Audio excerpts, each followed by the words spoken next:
Let's unbox the myFirst 3D Pen Artist, the 3D pen for hobbyists, artists, and DIY enthusiasts. Perfect for ages 12 and up, and a great way to get into the world of professional 3D art. In the box, we have a power cord, 6 PLA filaments, a plastic sheet, 3 stencils, a user manual, stickers, and the main event, the myFirst 3D Pen Artist. The 3D Pen Artist is super easy to use. It has the power and the filament hole right on top. Loading and unloading the filaments is also easy using these buttons. Simply slide the speed adjuster to your desired speed.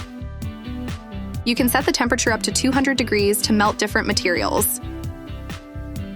To get started, just plug it in, and it will automatically turn on. Wait for the temperature to reach the correct temp for the material. In this case, it's 190 degrees for the PLA plastic.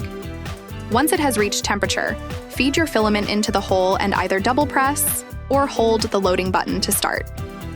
You are now ready to create 3D art, 3D structures, or even DIY fixes with the 3D pen.